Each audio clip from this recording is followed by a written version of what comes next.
poor decision making at the end when we had such sensational turnovers and then brought it down the other end and blew it. So, but this is the learning curve. This is what I keep telling them all the time. You've got to have that X factor to finish off now. So, yes, I mean, I've got to embrace, the fact that it was 7 last time. It's only 5 goals this time. It's getting closer. We've got to learn that finish off, and this is sensational. The Com Games prep for us. So now, we go into Com Games. There's no guessing what's going to happen. It's all out on the floor now, so I think the players know and understand. I haven't played in those intensity games too often, but when I say we made mistakes, so did New Zealand. That's why we got the turnovers. So it was going both ways. They just finished it off a little bit better, and that's the experience. The number 2 side in the world, who are playing Australia and England all the time, and have the top competitions in the world, where the Proteas are not. So if you weigh all that up, it's absolutely sensational what these girls are doing at the moment. I had Maria Tutayer and Katrina Grant came over and gave me a cuddle after the game and said, "Norma, they are getting so good." So, got the opposition applauding their performance. So, I'm pretty pleased, but a bit of disappointment. And we will be looking at those negatives on the screen tomorrow.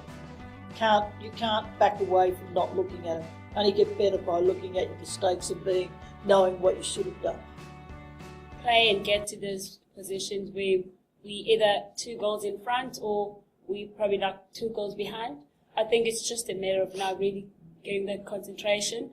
I'm quite impressed with the team performance, but really disappointed because I really thought we could take this game again like we felt with Australia as well. And there's no excuse probably for big players like Bongi making those silly decisions. So it's just get to a point where we really have to sit down and look at it and really think hard when we go to these matches.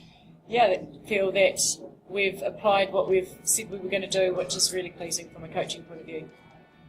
I think, the ability to make good decisions, and I think on attack we kept the ball moving and we kept attacking, which is something that we were guilty of not doing as well against England in closing seconds. But look, I think the defensive pressure right through the court and the fact that our players just kept going and going, and a couple of crucial turnovers for us from our circle defenders in the last 3 or 4 minutes just really helped keep the score level a little bit more comfortable for us, and then that ability to just play it out in the last couple of minutes. So I think a huge improvement. Lots to do. It's been by no means perfect, but big improvement from where we were against England on Sunday last week.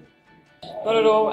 We were at the press conference the other day, and when Wangi was talking and saying how much heart the South Africans had, and how they were building and they're really confident and they've got absolutely nothing to lose, we knew they were going to come out fighting, and this crowd really got behind them. So that was challenging in itself. Another 8th player out there for them, and South Africa have come such a long way, and they're a darn hard team to play against, and we were lucky that they didn't get on top of us. You just breathe through it. It's the start of the match is 60 minutes. If you go down the first 4 or 5 minutes, if you just stick to the processes, our game plan, we knew it was going to work, and we just did that, stuck to it.